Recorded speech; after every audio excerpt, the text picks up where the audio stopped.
Brexit has been thrown into chaos after the controversial introduction of the UK Internal Market Bill, which will be voted on by MPs today. So what is it? What does it mean, and when is the vote on the Internal Market Bill? MPs will scrutinise the UK Internal Market Bill tonight amid building opposition against the controversial plans. Today David Cameron became the fifth former Prime Minister to voice their concerns over the proposed legislation, which would see no new checks on goods moving from Northern Ireland to Great Britain. This, in turn, would mean increased checks on the border with the Republic of Ireland, something both the EU and UK previously agreed would not happen. The bill has several stages to go before reaching a final vote, but the second reading this evening is sure to result in a fierce Brexit showdown as critics go head-to-head with Boris Johnson's government. Get the popcorn ready for the latest round of classic Brexit clashes as Tory rebels fight to be heard against a volley of speeches backing the government. But while the bill has proved controversial,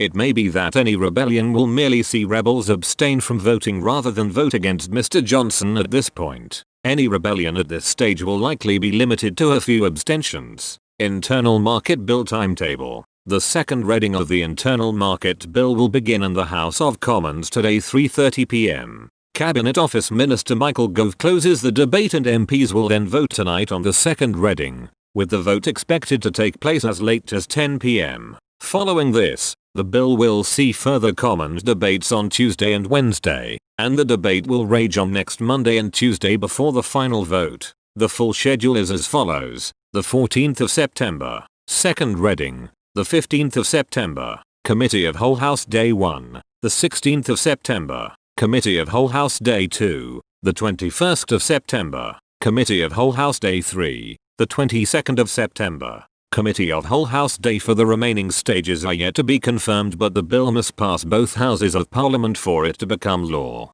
Given Mr. Johnson's vast majority, the vote could be an overwhelming success for Mr. Johnson. However, critics are keen to disrupt the Prime Minister's plans, with those opposed to the bill having already indicated they will be putting forward their own amendments to the proposals. What is the UK Internal Market Bill and why is it so controversial? The Internal Market Bill seeks to roll back on some terms agreed in the withdrawal agreement, particularly those in relation to the Ireland-Northern Ireland border. You can read the legislation in full here, but essentially the bill gives ministers the power to break international law in a limited and specific way in their application of the Northern Ireland Protocol. The plans will have significant implications for devolution and intra-UK trade as well. The draft legislation says certain provisions to have effect notwithstanding inconsistency or incompatibility with international or other domestic law. The legislation makes clear that all rights, powers, liabilities, obligations,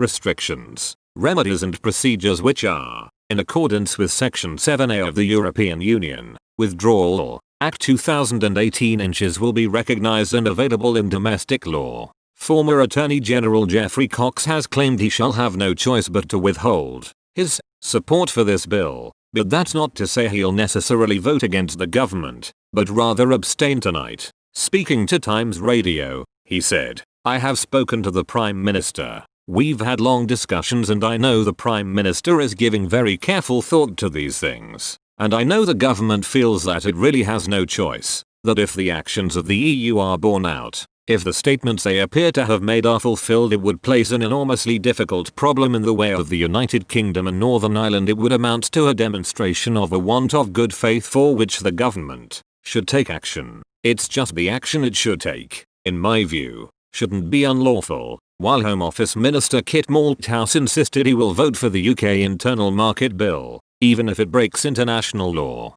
He told BBC Breakfast this morning, "I'll be voting for the bill because I don't believe that if that circumstance should arise, where food is prevented from moving from GB to Northern Ireland, that the Prime Minister has any choice but to take powers to allow Tesco to stock the shelves in Belfast. I will be voting for the bill this afternoon." Yes, he added, is necessary to keep food flowing between Britain and Northern Ireland, saying, "For me, I mean, I'm not a lawyer, it looks fairly clear to me, which is we can't allow a situation where GB cannot supply food into Northern Ireland. If we get to a situation where we are not recognized as a third country and it therefore becomes illegal to move food to Northern Ireland, what is the UK Prime Minister supposed to do? I think this is the solution that needs to be offered if we're going to have resolution to that. Northern Ireland is unequivocally part of the UK customs territory, so the fact that is now being brought into question is a very difficult thing for us to face. Very concerning, but no doubt that will all be thrashed out this afternoon.